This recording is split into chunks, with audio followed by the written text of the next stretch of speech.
जय गुरु जी। गुरु महाराज जी के चरणों में कोटि कोटि नमन। सभी संगत को जय गुरु जी। गुरु महाराज जी का बहुत बहुत शुक्राना आज ये सत्संग शेयर करने की सेवा बख्शने के लिए। संगत जी, ये जो हमें सत्संग शेयर करने की सेवा मिलती है, ये भी गुरु महाराज जी का हुक्म होता है, हम तभी शेयर कर सकते हैं। सब कुछ करवाने वाले हमारे गुरु महाराज हैं, हम तो सिर्फ उनके हाथों की कठपुतली हैं। तो संगत जी, आज मैं आप सबके साथ अपना सत्संग शेयर करती हूँ कि कैसे गुरु महाराज जी ने मुझे अपने साथ जोड़ा और कैसे अपनी चरनी लगाया।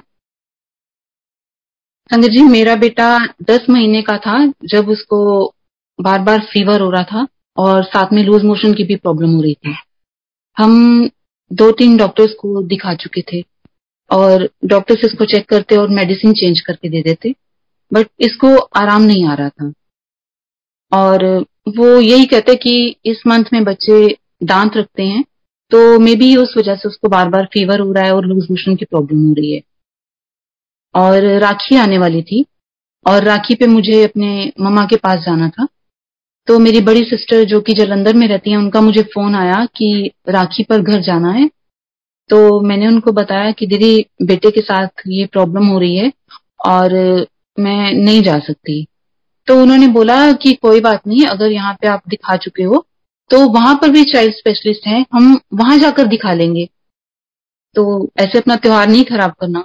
तो मैंने भी उनकी बात मान ली और मैंने मतलब अपने जैसे कि यहाँ से मम्मा के घर जाते हुए 4-5 घंटे का रास्ता है, तो मैंने फिर भी अपने बेटे की मेडिसिन वगैरह साथ में रख ली कि अगर रास्ते में कोई दिक्कत आती है तो हम उसको मेडिसिन दे सकें। बट बेटा ठीक ठाक, मतलब मम्मा के घर सैटरडे इवनिंग में हम लोग पहुंच गए और बेटा ठीक था उस दिन रात को। तो हमने कहा कि संडे वाले दिन डॉक्टर्स अवेलेबल नहीं होते, तो हम मंडे को इसको डॉक्टर को दिखा लेंगे। तो संगत जी, जैसा कि आप जानते हैं कि संडे वाले दिन सिर्फ डॉक्टर इमरजेंसी में ही आते हैं, तो हमने ये डिसाइड किया कि हम मंडे को इसको दिखा लेंगे। तो रात को ठीक ठाक था बेटा। संडे वाले दिन जब मैं मॉर्निंग में उठी, अपने बेटे के साथ खेल रही थी, वो मेरे गोदी में खेल रहा था, तो एकदम से इसने आंखें ऊपर की ओर पलट ली, इसके हाथ पैर टेढ़े होने शुरू हो गए और उसके मुंह से झाग निकलने लग गई। और मैं एकदम से डर गई क्योंकि मुझे नहीं पता इसको क्या हुआ, ना मैंने ऐसे कभी देखा था किसी बच्चे को। तो मैंने अपनी मम्मा को आवाज लगाई और मम्मा जल्दी से आए और इसकी कंडीशन देखकर इसको खड़े पैर डॉक्टर के पास लेकर गए। तो डॉक्टर ने जब इसको देखा, उसने मतलब मम्मा को बोला कि इसके पेरेंट्स को बुलाओ। तो जब मम्मा ने मुझे कॉल किया, उन्होंने बोला कि डॉक्टर बुला रहे हैं। मैं जब गई पहले तो डॉक्टर ने मुझे बहुत डांटा और उन्होंने मुझसे पेपर्स पे साइन करवा लिए। उन्होंने बोला कि आपके बच्चे की कंडीशन बहुत क्रिटिकल है, हम कोशिश कर सकते हैं बट हम कह नहीं सकते कि ये बचेगा कि नहीं। संगत जी, इतना सुनते ही मतलब जैसे मेरे पैरों के नीचे से जमीन खिसक गई कि ये तो ठीक ठाक था, एकदम से क्या हो गया। मैं बहुत परेशान हो गई और मेरे हस्बैंड मेरे साथ नहीं आए थे, बट मैंने उनको कॉल करके बता दिया कि डॉक्टर्स ने ऐसे मुझे मतलब पेपर पे मेरे से साइन ले लिए और उन्होंने ऐसा बोला है। और डॉक्टर ने मुझे बताया कि बेटे को 107 फीवर हो गया, जो कि इसके ब्रेन में चढ़ चुका है। और मैंने इतना ज्यादा फीवर पहले कभी नहीं सुना था। तो डॉक्टर ने इसको मतलब इसका ट्रीटमेंट स्टार्ट कर दिया, क्योंकि मैंने लिख कर दे दिया था उनको। उन्होंने ट्रीटमेंट स्टार्ट किया, इसको बर्फ की सिल्ली पे लेटाकर बर्फ के पानी की पट्टियों से इसका फीवर उतारा उन्होंने। और जब ये थोड़ा सा नॉर्मल हुआ तो डॉक्टर ने मतलब बुलाया, और तब तक मेरे हस्बैंड भी आ चुके थे। तो उन्होंने बुलाया और बोला कि ये शायद कोई आपके अच्छे कर्म है कि जो बच्चा बच गया। और उसके बाद डॉक्टर ने बोला कि हम देखते हैं कि जो फीवर इसके ब्रेन में चढ़ गया है कि कहीं इसके ब्रेन पर तो नहीं कोई असर हो गया। तो हम इसका फिर वेट करते रहे थोड़ा होश में आने का। और जब ये होश में आया, डॉक्टर ने चेक किया तो इसका दिमाग भी बिल्कुल ठीक था। तो डॉक्टर ने ये बोला कि ये आपके कोई अच्छे कर्म है जो बच्चा बच गया और बिल्कुल ठीक कंडीशन में है, बट इसका अभी आपको बहुत ध्यान रखना है। तो संगत जी, वहां पे 24 डेज एडमिट रहा। जैसे कि मैंने आपको बताया कि मैं सैटरडे इवनिंग में मम्मा के पास पहुंची थी और ट्यूसडे को राखी थी। और वो राखी हमारी जिंदगी की सबसे बुरी राखी निकली, क्योंकि वो हॉस्पिटल में ही गुजरी हम सबकी। और मेरी बेटी ने जो मतलब बेटे को राखी बांधी थी, वो भी डॉक्टर्स ने 2 मिनट बाद उतार दी, क्योंकि हाथों पे उसकी ड्रिप लगी हुई थी, नोज पे ऑक्सीजन पाइप था और बेटे को गोदी में लेकर हमें बैठना पड़ता था क्योंकि बेटा बहुत छोटा था। तो कभी मैं गोदी में लेके बैठती थी, कभी मेरे हस्बैंड लेकर बैठते थे, कभी मम्मा लेकर बैठते थे। मतलब हमारा ऐसे ही हमारे 24 दिन हॉस्पिटल में ही निकले, और बहुत मतलब वो बहुत बुरे दिन थे। और उसके बाद जब डॉक्टर ने इसको हॉस्पिटल से डिस्चार्ज किया, तो उन्होंने हमें ये बोला कि आप ये मत समझिएगा कि आपका बेटा बिल्कुल ठीक हो गया है, आपको अब आगे लुधियाना जाकर इसका ट्रीटमेंट जो है वो सीएमसी से कंटिन्यू करना है। तो उन्होंने जो सिरप वगैरह दिए थे, जो मेडिसिन दी थी, वो लेकर मैं घर आ गई। और जैसे ही मैं लुधियाना आई, तो नेक्स्ट डे सीएमसी जाके इसका कार्ड बनवाया हमने, और उनको सारी इसकी केस हिस्ट्री बताई कि ये प्रॉब्लम बच्चे के साथ हुई थी। और संगत जी, जो जो इसके टेस्ट हो चुके थे, जो ईईजी, ब्लड कल्चर वगैरह जो भी टेस्ट हो चुके थे, वो सीएमसी वालों ने दोबारा करवाए, और उसकी भी रिपोर्ट सारी नॉर्मल, क्योंकि इसकी पहले भी रिपोर्ट्स नॉर्मल ही आई थी, और जब उन्होंने दोबारा करी सीएमसी वालों में, तब भी उसकी रिपोर्ट सारी नॉर्मल। और बट इसकी प्रॉब्लम वही थी कि इसको फीवर बार बार चढ़ रहा था, बार बार उतर रहा था, तो हम भी बहुत परेशान थे। तो डॉक्टर्स ने हमें बोला कि आप इसकी एक बार एमआरआई करवा लो। तो मैं और मेरे हस्बैंड इतने परेशान कि इतने छोटे बच्चे की एमआरआई, एक बड़े बंदे की एमआरआई करानी होती तो हम इतना डर जाते हैं, तो बहुत छोटा सा बच्चा है। बट हमारे पास और कोई ऑप्शन था नहीं, तो हम लोगों को जो डॉक्टर ने डेट दी, हमने इसकी एमआरआई भी करवा ली। और संगत जी, जब इसकी एमआरआई, उसकी रिपोर्ट्स आई, वो भी नॉर्मल, उसमें भी कुछ नहीं आया। तो समझ नहीं आ रही थी कि इसको प्रॉब्लम हो क्या रही है, क्योंकि इसका वही था कि ये मतलब कुछ दिन ठीक रहता, फिर इसको कुछ दिन बाद फीवर होता, और इसको फिर मतलब हॉस्पिटल ले जाना पड़ता, इसको फिर एडमिट कराना पड़ता। प्रॉब्लम इसकी वही थी, और समझ नहीं आ रहा था इसकी प्रॉब्लम है क्या। रिपोर्ट्स भी सारी इसकी क्लियर हैं, नॉर्मल है, उसमें भी कुछ नहीं आया। तो डॉक्टर्स ने हमें ये बोला कि आपने इसका इतना ध्यान रखना है कि इसको 99 भी फीवर नहीं होने देना है, क्योंकि इसका फीवर ऐसे होता था कि 99 हुआ, 2 मिनट बाद चेक किया, 102, 103, ऐसे इसका मिनटों मिनट फीवर चढ़ता था। और उस टाइम में मैं इतनी फ्रस्ट्रेटेड हो चुकी थी, मैंने पूजा पाठ छोड़ दिया, जोत जगानी छोड़ दी, क्योंकि मतलब जैसे माइंड में आता है ना कि मेरे साथ ही ऐसा क्यों, कि अगर आपने बच्चा दिया है, उसकी ये कंडीशन करनी थी, तो फिर दिया ही क्यों।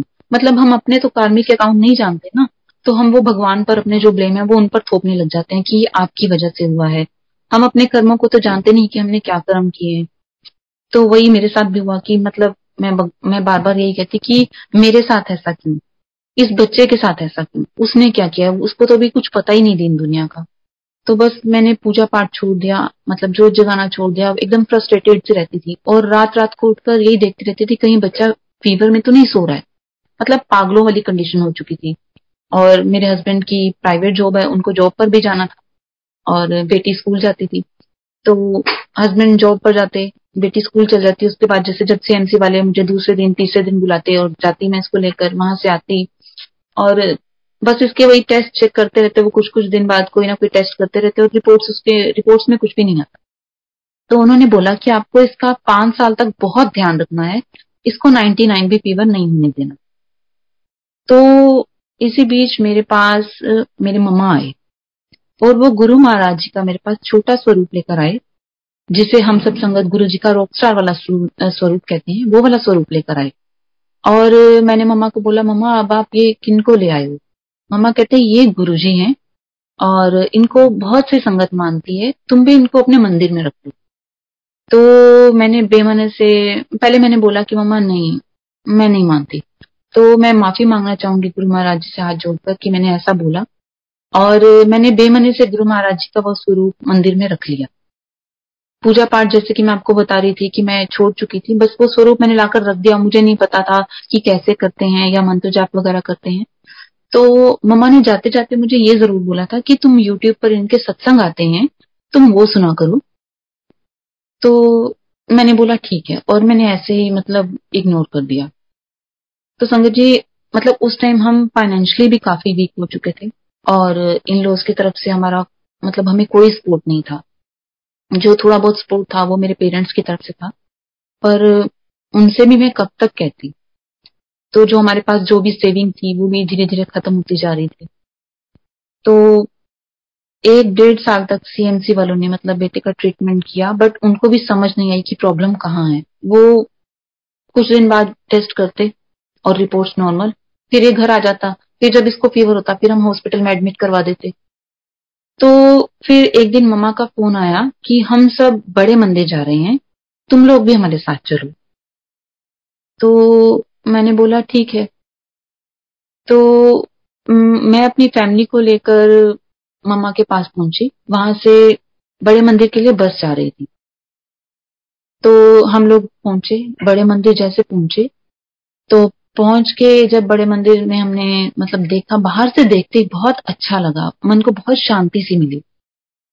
और उसके बाद हमने अंदर गुरुजी का पूरा मंदिर में, गुरुजी का समाधि स्थल जहाँ पे गुरुजी का झूला लगा हुआ है, जहाँ पे गुरुजी की कुटिया बनी हुई है, हमने सारे कहीं बहुत अच्छे से दर्शन किए। और संगत जी, जैसे कि मैंने आपको बताया था कि मम्मा जो मुझे स्वरूप देकर गए थे और मम्मा ने बोला था कि तुम यूट्यूब पर गुरुजी के सत्संग सुनना। मैंने जब मम्मा गए तो मैंने एक दिन ऐसे ही बैठे हुए गुरुजी का वो सत्संग चलाया यूट्यूब पे। तो मुझे उस टाइम मतलब मन नहीं लगा सत्संग में, या ऐसे कह सकते हैं उस टाइम मेरा शायद हुक्म नहीं आया होगा, हुक्म नहीं हुआ होगा गुरुजी की तरफ से। मैंने वो सत्संग नहीं सुना, आधे में ही बंद कर दिया। मैंने कहा ये ऐसे ही होते हैं। तो फिर एक बार पता नहीं मन में क्या हुआ, मेरा बेटा पास में लेटा हुआ था, तो मैंने यूट्यूब पे गुरुजी का सत्संग लगाया। एक आंटी अपना सत्संग शेयर कर रही थी और मुझे बहुत अच्छा लगा। मैंने सत्संग सुना। फिर धीरे धीरे ऐसे ही मेरा सत्संग में मन लगने लग गया। मैं शब्द गुरबानी सुनने लग गई और अपने आप ही जैसे मन अंदर से करा तो मैं अपने आप ही जोत जगाने लग गई। पूजा पाठ के नाम पे मुझे कुछ नहीं आता था, तो सिर्फ मंत्र जाप गुरु जी का चला लिया करती थी, बाकी मुझे कुछ नहीं पता। तो फिर उसके बाद जब हम बड़े मंदिर पहुंचे और गुरु जी कैसे दर्शन वहां पे किए, मतलब बहुत अच्छा सा लगा हमें। और मुझे मम्मा ने बस एक ही बात बताई थी कि वहां पर जो भी तुम्हें मिलता है, जल प्रसाद हो, चाय प्रसाद हो, लंगर प्रसाद हो, वो उसमें से आपको कुछ भी नहीं छोड़ना, वो पूरा फिनिश करना है। तो पहले हमें जल प्रसाद मिला, मैंने पिया, बेटा जितना पी सकता था उसको पिलाया। चाय प्रसाद मिला, बेटे को पिलाया, मैंने पिया। और उसके बाद लंगर प्रसाद जब आया, जैसा कि हम सब जानते हैं कि लंगर प्रसाद 4 संगत को एक ही थाली में दिया जाता है। तो जब लंगर प्रसाद आया, मैंने अपने बेटे को वो जितना खा सकता था उसको खिलाया। उसके बाद बाकी हम तीनों संगत ने खाया। फिर उसके बाद मैं वापस लुधियाना आ गई। तो बस ऐसे ही गुरुजी का मैं मतलब जो जगह आकर सिर्फ इतनी अरदास कर दिया करती थी कि गुरुजी आप ही जानो, मेरे बच्चे को कैसे ठीक करना है वो आप ही जानो। जैसे मैं सब भगवानों के आगे अरदास करती थी, तो मैं गुरुजी से भी अरदास करने लगी, आपने दिया है तो आप ही जानो, मुझे नहीं पता कैसे ठीक करना है। तो संगत जी फिर धीरे धीरे जैसे कि मैं शब्द गुरबानी सुनने लग गई, मंत्र जाप सुनने लग गई।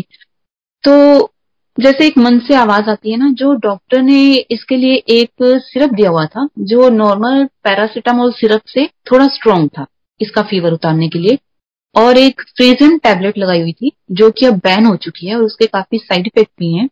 वो टैबलेट लगाई हुई थी और डॉक्टर ने बोला था कि ये इसको फीवर उतरने के 3 दिन बाद तक आपने कंटिन्यूसली देनी है, कि फीवर चाहे हो या ना हो, इसके उतरने के 3 दिन बाद तक कंटिन्यूसली देनी है। और उसके काफी साइड इफेक्ट भी थे। तो जब मैं गुरु महाराज जी के बड़े मंदिर से आई तो मन से ही जैसे एक आवाज आई, मैंने इसको धीरे धीरे वो जो पैरासिटामोल सिरप था वो बाकी बच्चों को जो नॉर्मल पैरासिटामोल दिया जाता है वही देना शुरू कर दिया।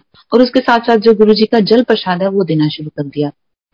तो धीरे धीरे मैंने देखा कि जैसे बेटे को अब भी फीवर होता है, पर इसका फीवर मतलब जैसे मिनटों मिनट चढ़ता था वैसा नहीं है। फिर मैंने इसकी धीरे धीरे वो प्रिजम टैबलेट जो कि बहुत स्ट्रांग होती थी वो भी बंद कर दी। बस वो जल प्रसाद हम सब जरूर पीते रहे।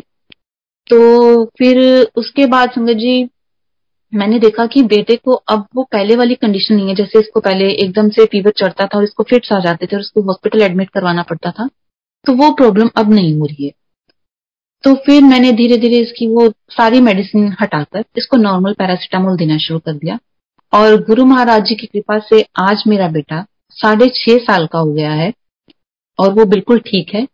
और जब से गुरु महाराज जी का लंगर प्रसाद करवा के आए हैं, इसको वो दोबारा प्रॉब्लम नहीं हुई कि इसको फिट्स आए और हमें हॉस्पिटल में एडमिट करवाना पड़े। जो कि डॉक्टर ने हमें बोला था कि 5 साल तक आपको इसका बहुत ध्यान रखना है और उसको 99 भी फीवर नहीं होने देना। तो गुरु महाराज जी ने जो इसका वो जो प्रॉब्लम थी वो इसकी 2.5 साल में ही इसकी खत्म कर दी। जैसा कि संगत जी गुरु महाराज जी का वचन है कि 90% कष्ट मैं कटवा दूंगा, बाकी 10% तुम्हें भुगतने होंगे, जो हमारे कर्म है। वो 90% तो गुरु महाराज जी ने मतलब कटवा देने हैं, जो 10% है हमें भुगतने पड़ेंगे। तो संगत जी मैं तो यही कहना चाहूंगी, अगर गुरु जी का हाथ हमारे सिर पर बना हुआ है ना, तो वो 10% भी कब हमें छूकर निकल जाएंगे वो हमें पता ही नहीं चलेगा। गुरु महाराज जी की कृपा ऐसे ही हम सब पर बनी रहे। जो गुरु महाराज जी ने मेरा बेटे का वो कष्ट वो 2.5 साल में ही खत्म कर दिया, वो 2.5 साल में ही उसका लंगर प्रसाद के थ्रू उसको ब्लेस कर दिया। ये गुरु महाराज जी ने जो हमें बड़े मंदिर बुलाया था लंगर प्रसाद के थ्रू ब्लेस करना था मेरे बेटे को, तो गुरु महाराज जी का बहुत बहुत शुक्राना।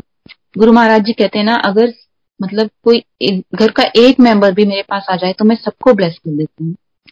तो संगत जी गुरु महाराज जी ने मेरी पूरी फैमिली को ब्लेस किया हुआ है, और गुरु महाराज जी ऐसे ही अपनी मेहर सब संगत और उनके परिवार पर भी बनाए रखें। गुरु महाराज जी का बहुत बहुत शुक्राना। और ये जो संगत जी अगला सत्संग है, ये लॉकडाउन के दिनों का है, जब अभी लॉकडाउन स्टार्ट हुआ था और बाद में लॉकडाउन काफी दिनों के लिए बढ़ गया था। और जैसा कि आप जानते हैं कि सब काम धंधे सब बंद हो गए थे। तो मैंने आपको बताया कि मेरे हस्बैंड की प्राइवेट जॉब है, और बेटे का जो इतने टाइम ट्रीटमेंट चला पहले, उसमें हमारी सेविंग भी ऑलमोस्ट खत्म हो चुकी थी, और बेटी स्कूल जाती थी। फिर आपको पता है बच्चे हों तो खर्चे भी होते हैं, और लॉकडाउन लग गया तो काम कुम सब बंद थे। तो एक दिन ऐसे मेरे हस्बैंड और मैं रात को हम डिस्कस कर रहे थे, वो कहते कि अब कैसे चलेगा, क्योंकि प्राइवेट जॉब में आप जानते ही ऐसा होता है कि रोज कमाना और रोज खाना, ऐसे वाला हाल होता है। तो फाइनेंशियली हम पहले ही वीक हो चुके थे। तो मैंने कहा कि जो होगा गुरु महाराज अपने आप देखेंगे, हम और तो कुछ कह नहीं सकते, क्योंकि अब मैं पेरेंट्स से तो नहीं मांगूंगी, क्योंकि उन्होंने काफी हमें सपोर्ट किया है। इन लॉज की तरफ से हमें उस टाइम सपोर्ट था नहीं, सिस्टर्स ने भी काफी साथ दिया। तो मैंने कहा अब हमने जो भी हमें चाहिए वो गुरु महाराज जी देंगे, हम गुरु महाराज जी के आगे अरदास कर सकते हैं। तो संगत जी उस टाइम अभी मेरे हस्बैंड ना गुरु जी से इतने कनेक्ट नहीं हुए थे। तो कहते ठीक है तुम अरदास कर लो। मैंने कहा ऐसा तो नहीं है कि अगर आप अरदास करोगे तो वो नहीं सुनेंगे। तो ऐसे ही हमारी रात को डिस्कशन चल रही थी। तो हमने खाना खाया और गुरु महाराज जी के आगे मैंने अरदास करी। मैंने कहा गुरु महाराज अब आप ही देखो, आप ही जानो, क्योंकि अब मैंने किसी के आगे हाथ नहीं फैलाने हैं। हम सिर्फ आपके आगे हाथ फैला सकते हैं और कहीं हाथ नहीं फैला सकते, क्योंकि अगर हम किसी के सामने हाथ फैलाएंगे ना तो उस टाइम लोग हमें सिंपैथी तो दे देंगे, बट बाद में वो मजाक करते हैं।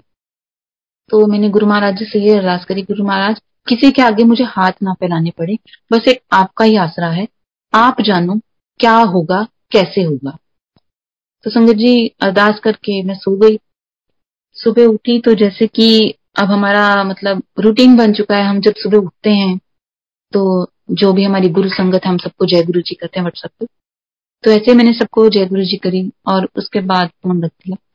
तो काम करके जब मैं फ्री हुई मैंने फोन देखा, उठाया, उसमें मैसेज आया हुआ था बैंक की तरफ से। तो मैंने मैसेज जैसे ओपन किया तो उसमें मैसेज आया था कि मेरे बैंक अकाउंट में पैसे ट्रांसफर हुए हैं।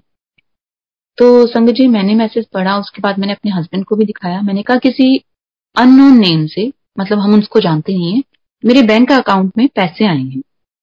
तो मेरे हस्बैंड बोले कि गलती से आ गए होंगे। मैंने कहा हाँ जी वो तो गलती से ही आ गए होंगे। तो मैंने कहा बट कोई फोन वगैरह भी नहीं आया। हमने इवनिंग तक वेट करी, कोई फोन कोई मैसेज नहीं आया। तो मैंने अपने हस्बैंड को बोला देखो अभी हमें जरूरत है, हम यूज कर लेते हैं, बाद में जब फोन आएगा हम वापस कर देंगे। तो मेरे हस्बैंड बोले कि नहीं ऐसा नहीं अच्छा लगता। तो मैंने बोला देखो अभी हमें जरूरत है, हम यूज कर लेते हैं, जब बाद में फोन आएगा हम उनको वापस कर देंगे और उनको बता देंगे कि हमने ऐसे यूज कर लिए हैं तो हम आपको वापस कर देंगे। तो संगत जी मन से तो यही आवाज आ रही थी कि ये और कोई नहीं सिर्फ हमारे गुरु महाराज ही कर सकते हैं। तो हमें उस टाइम जरूरत थी, हमने उन्हें यूज कर लिया। और संगत जी उसके बाद किसी का भी हमें फोन मैसेज कुछ नहीं आया, क्योंकि जो इम्पॉसिबल है ना उसको सिर्फ गुरु महाराज ही पॉसिबल कर सकते हैं।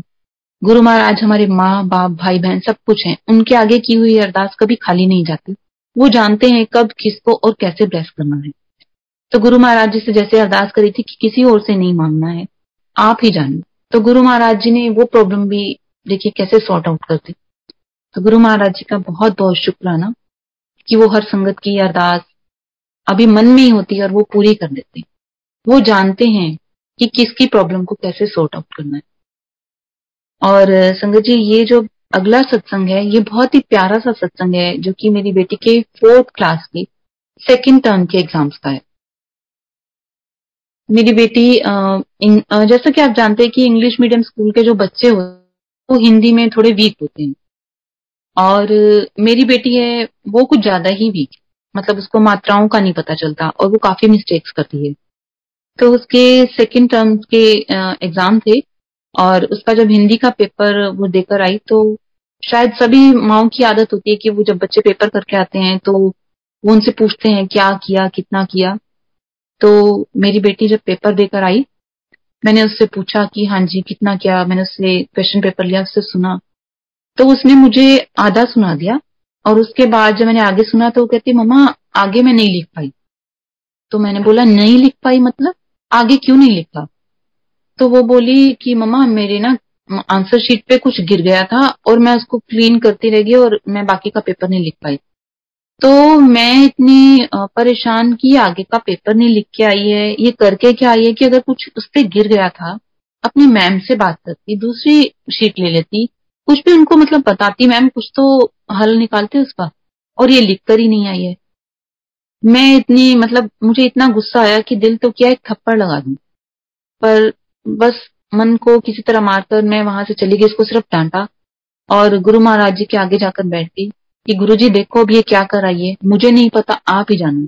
हिंदी इसकी पहले इतनी वीक है, इतनी मिस्टेक कर रही होगी, ऊपर से आधा पेपर करके आई है, पता नहीं अब कितने नंबर आएंगे इसके।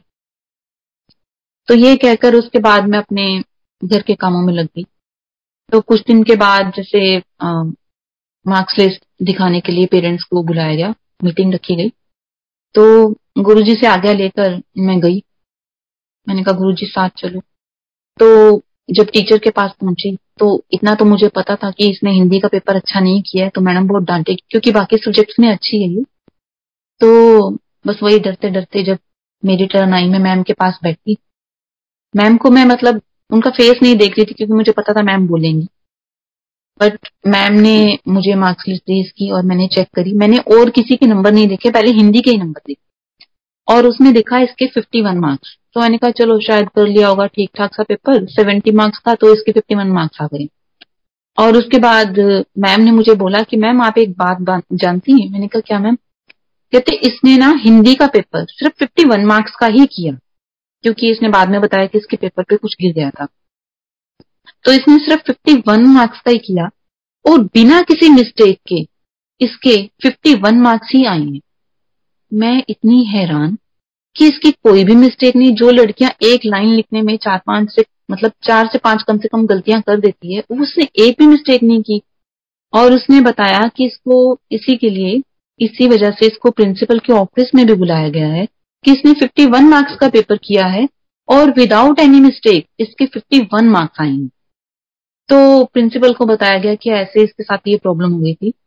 और मैं अंदर मन ही मन इतनी खुश और गुरु महाराज जी का शुक्राना कर रही थी कि गुरु महाराज अभी मतलब मैंने आपके आगे अरदास लगाई कि गुरु महाराज अब आप ही जानो, आप ही देखो कि ये तो हिंदी में इतनी वीक है।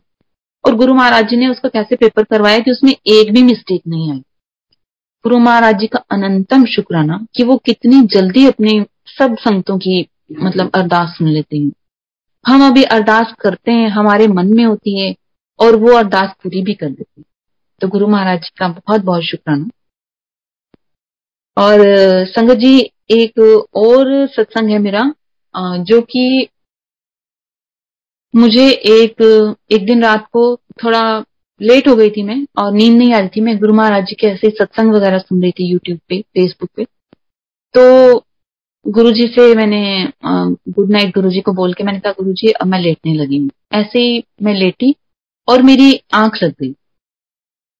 आंख लगी तो मेरे को गुरु महाराज जी ने ड्रीम में दर्शन दिए कि मैं मेरी बेटी को एक ही लेग पर 3-4 स्नेक ने काट लिया है, एक ही लेग पर और एक ही जगह पर। और मेरे आसपास काफी लोग खड़े हुए हैं जो मुझे कह रहे हैं कि इसको डॉक्टर के पास लेके चलो। मैं उनमें से किसी को नहीं जानती कि वो कौन है, और वो मुझे बार बार यही कह रहे हैं कि इसको डॉक्टर के पास लेके चलो। और मैं क्या करती हूँ कि अपनी बेटी को उठाती हूँ और गुरु महाराज जी का मतलब बड़ा सा स्वरूप लगा हुआ है, उसके आगे उनके आगे जाके मैं अपनी बेटी को लेटा देती हूँ और मैं खुद गेट से बाहर मेन रोड पे निकल जाती हूँ। मुझे नहीं पता क्यों, मैं मेन रोड पे जाके खड़ी हो जाती हूँ। वहां पे काफी लोग आ जा रहे हैं और मैं मतलब उन लोगों को ही देख रही हूँ। इतने में मुझे गुरु महाराज दिखते हैं उसमें, उन भीड़ में मतलब मुझे गुरु महाराज जी के दर्शन होते हैं और मैं गुरु महाराज जी को देख के बड़ी खुश होती हूँ। मैं गुरु जी को आवाज लगाती हूँ, गुरु जी। तो गुरु जी मेरी ओर मतलब साइड फेस करके देखते हैं और स्माइल पास करते हैं। तो मेरे पास में ही उसी ड्रीम में मेरे मम्मा है। तो मैं उनको बोली, मम्मा आपने देखा गुरु जी को? तो मम्मा कहते नहीं मैंने तो नहीं देखा। मैंने कहा यहीं पे तो थे। फिर मैं गुरु जी को उसी भीड़ में फिर से देखने लगती हूँ और इतने में मैं देखती हूँ कि गुरु महाराज उसी भीड़ में थोड़े आगे बढ़ चुके हैं। तो मैं फिर उनको जोर से आवाज लगाती हूँ।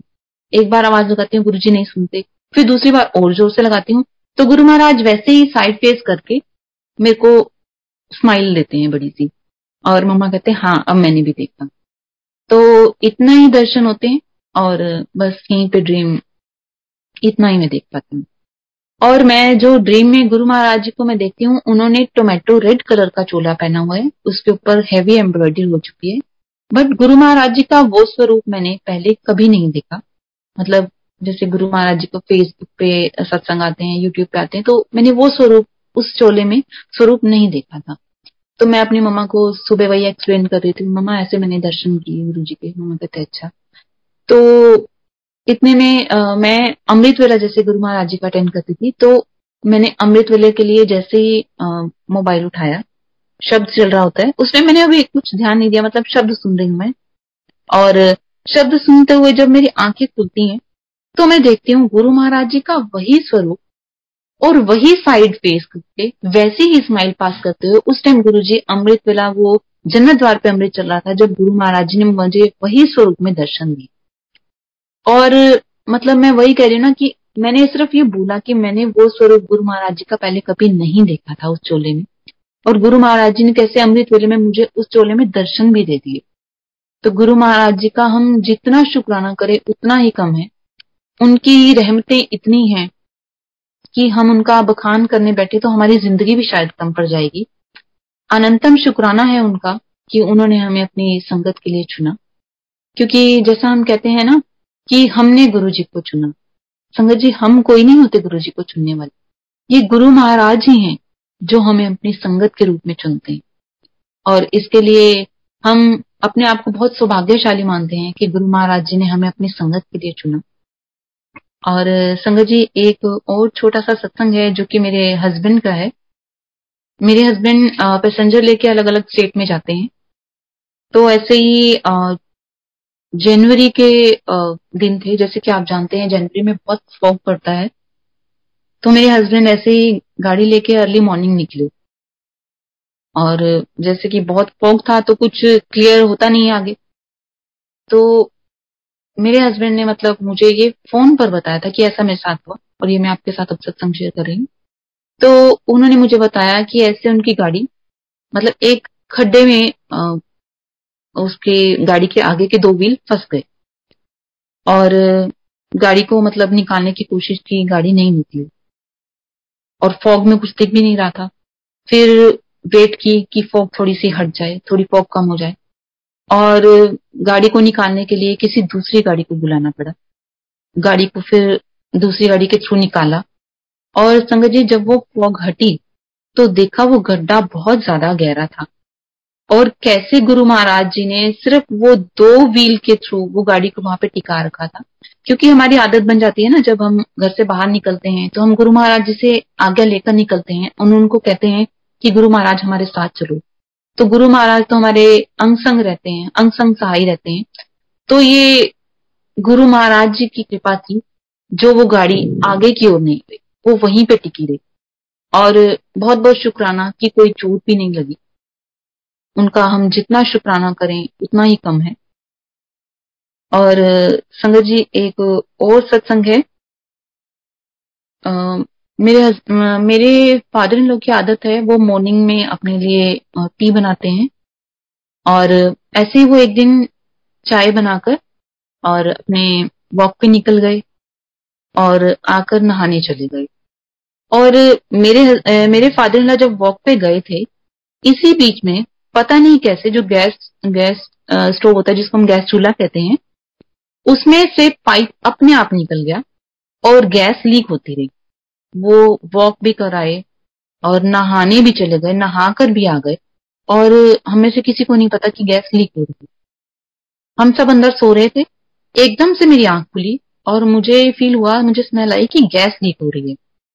और जब मैं रूम से बाहर निकली तो देखा कि गैस की स्मेल बहुत ज्यादा थी, बहुत ज्यादा लीकेज हो चुकी थी, क्योंकि वो वॉक पे गए, आकर नहाए, फिर उसके बाद वो चले भी गए। उनको मतलब वो स्मेल नहीं आई, अब पता नहीं कैसे नहीं आई, मुझे भी नहीं पता, और गैस काफी लीक हो चुकी थी। तो संगत जी, वो अब लीक हो चुकी थी, स्मेल भी काफी थी, तो मैंने बिना लाइट जगाए सबसे पहले जितने भी डोर थे, विंडोज थी, वो ओपन कर दी और अपने हस्बैंड को बोला कि ऐसे गैस लीक हो चुकी है। तो काफी देर वेट करने के बाद हमने देखा कि अब गैस लीकेज जो भी थी उसकी स्मेल वो चली गई है। फिर हमने देखा कि उसमें गैस स्टोव में ही कुछ प्रॉब्लम हो गई है, उसको ठीक करवाया।